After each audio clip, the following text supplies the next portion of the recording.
Estenda suas mãos para cá. Vamos estar abençoando a serva do Senhor, né? Aleluia.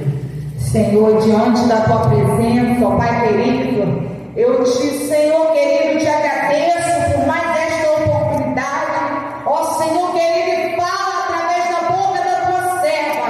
Não, Senhor, aquilo que queremos ouvir, mas aquilo que precisamos ouvir, ó Pai. Para nos edificar, ó Pai, para nos corrigir, para que nós continuemos, ó Pai, andando pela porta estreita, porque já é chegada a tua hora. Igreja, repita comigo.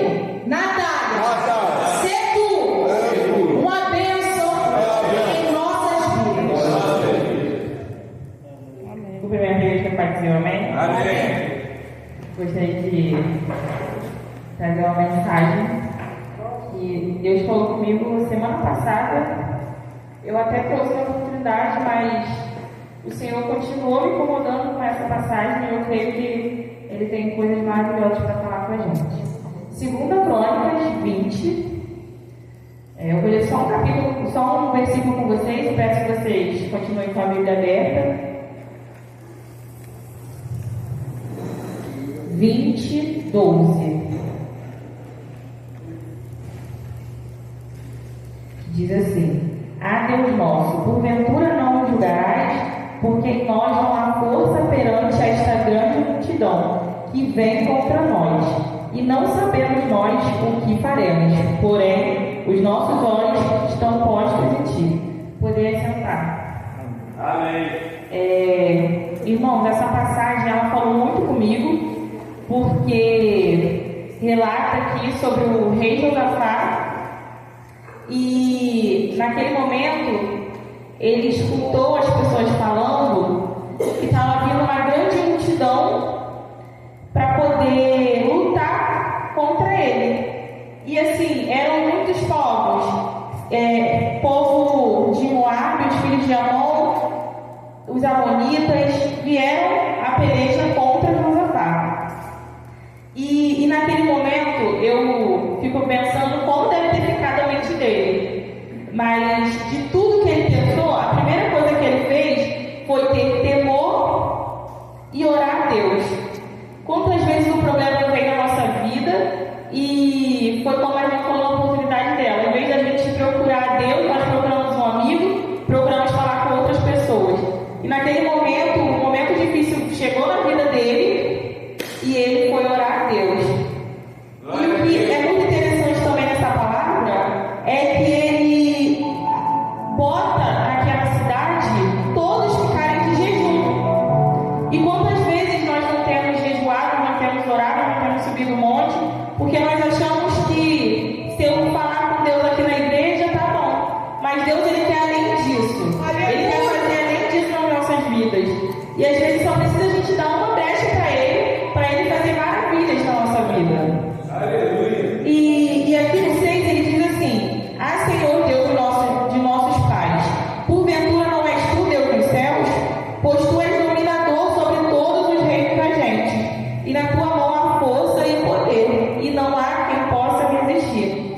Essa passagem aqui, ele está se colocando como dependente de Deus. Quantas vezes falta isso na gente? Falta a gente se colocar como dependente de Deus. Porque às vezes a gente dobra o joelho, faz uma oração para o Senhor e ali a gente quer tomar a frente e resolver. Se a gente colocou na mão do Senhor, a gente tem que deixar na mão do Senhor. E muitas das vezes os planos da nossa vida dão errado, porque a gente coloca uma coisa na mão de Deus, a gente fala: Senhor, faz isso na minha vida, Senhor, eu quero isso aqui, Senhor, prospera na minha vida, Senhor, confirma isso aqui na minha vida. E nós tomamos a frente e fazemos aquilo sem que a confirmação chegue na nossa vida.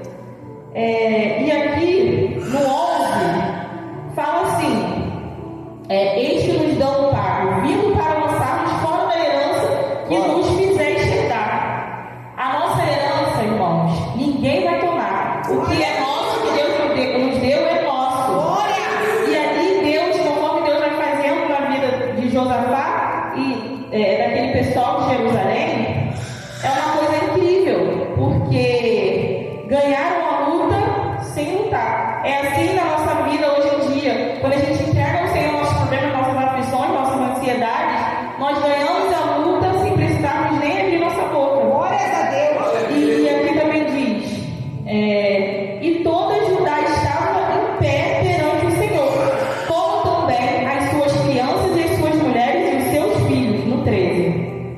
Quantas vezes a gente olha para uma criança e a gente fala assim, não, deixa em casa, não vai para a igreja não ora não ensina a louvar não ensina a pregar não.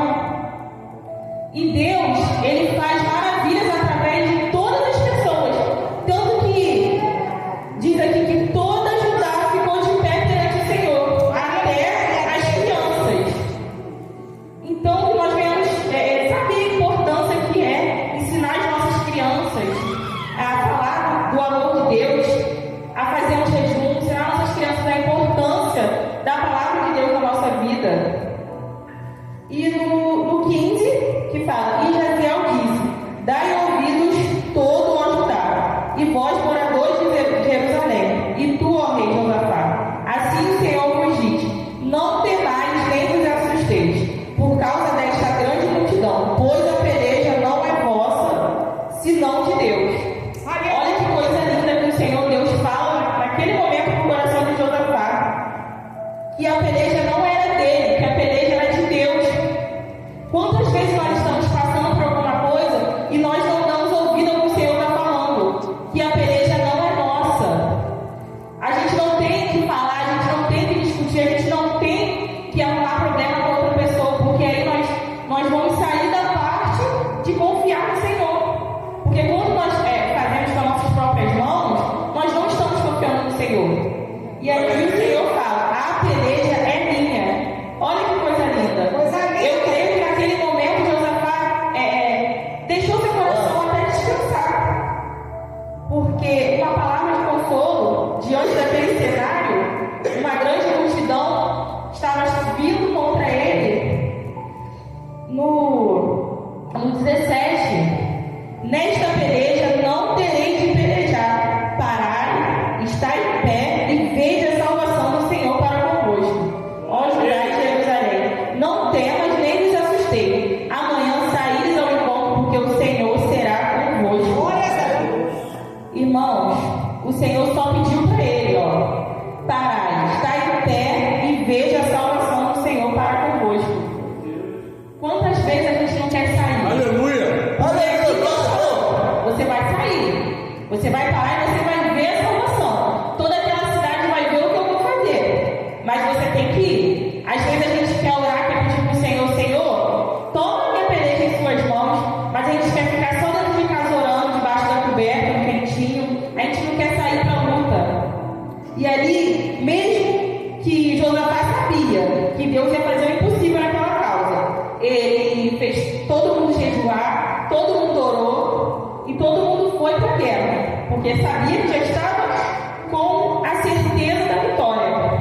No 18, então Josafá se prostrou com o rosto em terra e toda a Judá e os moradores de Jerusalém se lançaram perante o Senhor, adorando o Senhor. Foi a mesma coisa que eu já falei. Nós temos que orar, nós temos que buscar, nós temos que pedir ao Senhor, porque nós vamos pedir as bênçãos, mas não adianta nada a gente orar, porque a oração é orar, mas a nossa ação. Então, irmãos, nós vamos meditar, porque quantas vezes a gente fica parado, e o Senhor está falando essa palavra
imaginar, meu Deus, vai deixar tudo aqui que poderia salvar a nossa vida para levar uma harpa, para levar um cântico ao Senhor. E é assim que Deus faz.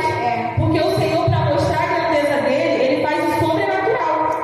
Ele não vai chegar, porque o Senhor poderia, irmãos, ter mandado eles irem com espadas, com pouco, iria ganhar muito, porque isso na Bíblia já foi relatado. Mas não, o Senhor queria mostrar a grandeza dele de uma forma, de outra forma. Porque Deus, ele faz conforme ele quer, não conforme a gente quer. E aqui no 22 que diz assim, ó: o Senhor pôs emboscada contra os filhos de Amon e de Moabe, e os das montanhas de Seir, que vieram contra Judá e foram desbaratados. No 23, lá no finalzinho, ajudaram uns aos outros a destruir-se. Deus colocou emboscada para alguns, outros entre si mesmos se mataram, e lá embaixo no 24 diz: nenhum escapou. Lá no começo diz que foi uma grande multidão. Foram 3 povos que se juntaram para poder ir destruir Josafá. E aqui no 24 diz: e nenhum escapou. Porque é assim que o Senhor faz. Às vezes a gente acha que está demorando, não é que está demorando. É que o tempo do Senhor não é igual ao nosso tempo. Glória a Deus. Ele poderia naquele momento ter ficado nervoso, ele poderia naquele momento ter pensado: Senhor, e agora? O Senhor me desamparaste, o Senhor me deixou, o Senhor me esqueceu. Não, mas ele preferiu orar: Senhor, eu entrego em suas mãos, porque eu confio no Senhor.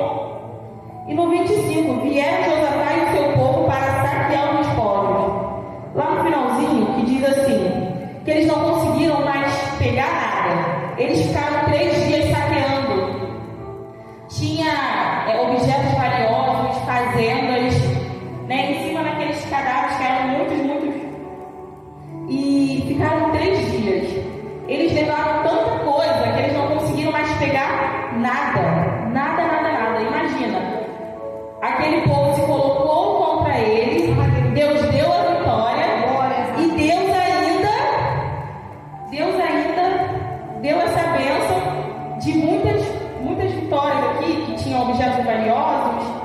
E aí me fez refletir, irmãos, que parece até a história daquela mulher do azeite, né? Que o azeite descia, porque ali ficaram 3 dias saqueando. Tinha muita coisa valiosa. E só pararam de saquear porque não conseguiam mais levar nada para casa.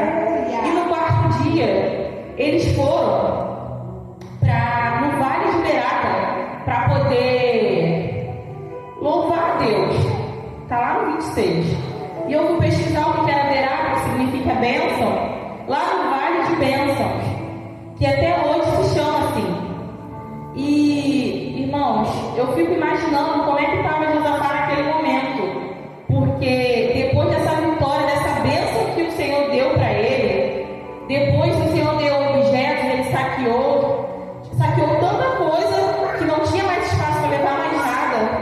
Eles no 4º dia descansaram e foram louvar a Deus, porque eu imagino que eles estavam cansados de andar, mas mesmo assim eles esperaram chegar em casa para poder adorar, porque em todos os lugares tem um cantinho para a gente se ajoelhar e a gente agradecer a Deus.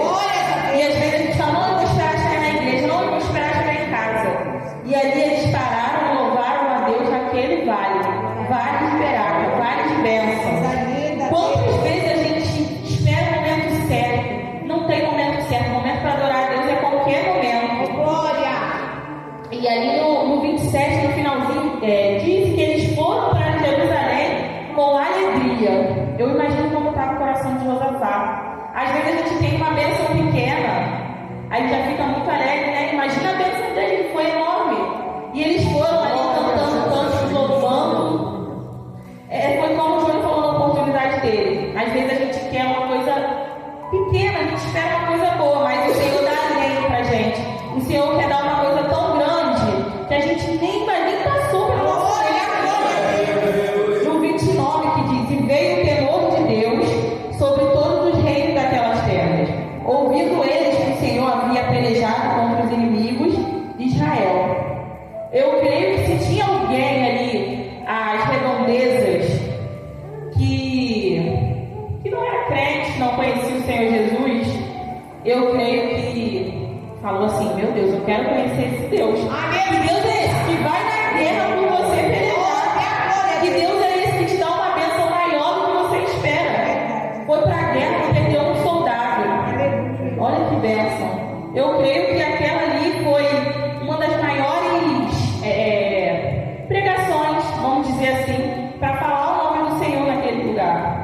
No 30, e o reino de Josafá ficou quieto, e o seu Deus lhe deu repouso em redor. Porque quando Deus faz uma obra, ele faz por completo. Eu imagino que a aflição dele no começo, e aqui no 31, não, e aqui no 30, que diz que o Senhor deu descanso para ele. Eu imagino que ele deitava na cama dele, com o coração dele tranquilo, porque ele sabia que com Deus ele vence qualquer guerra, ele vence qualquer luta. E no 31 que fala, o rei Josafá, ele ficou ali por 25 anos, 25 anos reinando. Ele também era um homem segundo o coração de Deus. Ele errou sim, mas quando nós pedimos perdão a Deus, Deus ele vem e nos perdoa. Porque nós não somos perfeitos, igreja. E diz aqui no 32, ele andou os caminhos de Asa, como era rei, que era seu pai, e não se desviou dele, fazendo o que era reto aos olhos do Senhor. Então é muito importante nós fazermos o que o Senhor coloca no nosso coração. É muito importante nós apregoarmos a palavra do Senhor. Porque muitas vezes a gente fala assim, não, eu não vou orar para aquela irmã, não, eu não vou varrer a igreja, não, eu não vou dirigir o culto. Mas é conforme aquilo que você está alegrando o coração do Senhor. Uma coisa que às vezes já virou cotidiano, porque às vezes a gente fala assim, eu vou na igreja toda quarta e todo domingo. Aquilo já virou uma rotina. E às vezes a gente acha que o Senhor já não está mais olhando para a gente, que o Senhor já não está mais fazendo, que o Senhor já não está mais movimentando. Mas é conforme essas pequenas coisas de você se arrumar, desde quando você começa a se arrumar, você já começa o seu culto. Quando você chega na igreja, o Senhor Jesus ele já se alegra. E você já se torna uma pessoa, segundo o coração dele. E aqui que diz, no 33, contudo, os altos não tiraram, porque o povo não tinha ainda preparado o coração para com Deus e seus pais. 34. Ora, o resto dos atos de Josafá, tanto os primeiros como os últimos, eis que está escrito nas notas de Geu, filho de Anani, que as inseriu no livro da história dos reis de Israel. Então olha que bênção, ele ficou 25 anos reinando, Deus deu essa vitória para ele, e além de tudo isso, Deus ainda fez com uma pessoa escrevesse a história dele para ficar marcada para o resto da vida. Glórias a Deus. Então, quando a gente faz alguma coisa que Deus se alegra, Ele quer mostrar para outras pessoas, não para que você seja glorificado, porque quem tem que ser glorificado é Deus, mas que outras pessoas venham tomar isso como um exemplo. E ali Josafá foi um exemplo, porque ele confiou em Deus. Falou, meus olhos estão postos em ti. Irmão, naquele momento, tem que ter assim muita fé, né? Porque você está passando por um momento ali difícil e você fala, Senhor, eu só consigo ver o Senhor, eu só consigo te enxergar. Essa peleja aqui está acontecendo tudo lá fora, mas eu só consigo olhar para o Senhor, só consigo olhar para o céu. Glórias a Deus. E aqui que diz assim, no 35. Porém, depois disso, Josafá, rei de Judá, se aliou com Acasias, rei de Israel, que procedeu com toda impiedade, e aliou-se com ele para fazerem navios que fossem a Tarsis. E fizeram navios com Ezion-Geber. Porém, Eliezer, filho de Dodavá, de Maresa, profetizou contra Josafá, dizendo, visto que te aliaste com Acasias, o Senhor despedaçou as tuas obras, e os navios se quebraram e não puderam ir a Tarsis. Irmãos, eu imagino que foi como eu falei, nós somos seres humanos, nós erramos ali, ele fez uma aliança errada, mas isso não condena todas as coisas que ele fez antes, todas as bênçãos que o Senhor deu a ele. Mas eu imagino naquele momento que aqueles barcos eles foram quebrados e eles não puderam ir a Tarsis, porque o Senhor tem um carinho tão grande por Josafá que o Senhor falou, eu não vou deixar Josafá sair daqui com ele, eu não vou deixar Josafá se aliar a ele, então eu prefiro quebrar para que ele fique aqui parado, para que ele não vá lá, porque assim o Senhor faz na nossa vida. Às vezes a gente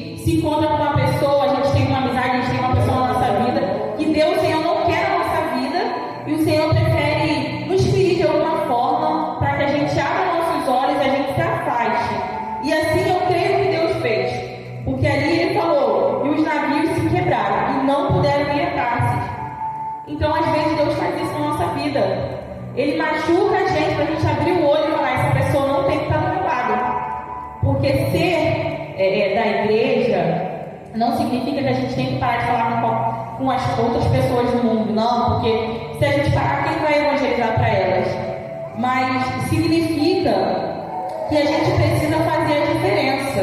E quando a gente está com pessoas erradas, assim como foi na palavra devocional, como a gente anda de uma forma errada, a gente começa às vezes a sair de pouquinho em pouquinho da igreja, e não é isso que o Senhor quer. Então aí o amor dele era tão grande por Josafá que ele preferiu quebrar aqueles barcos para que aquela aliança não continuasse.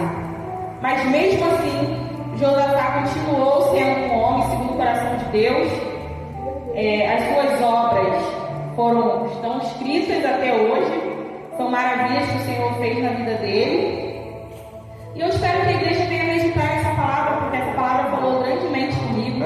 Essa palavra falou porque às vezes nós temos medo do que vai acontecer, às vezes nós temos medo do que está na frente, às vezes nós estamos vendo um problema tão grande, mas a gente não vê que o Senhor que nós servimos é bem maior que esse problema. E a gente não dobra o nosso joelho na hora quando a gente fala: ai meu Deus do céu, eu preciso falar com esse tanto, com fulano, eu preciso pedir ajuda para alguém. Mas a gente não vê de pedir ajuda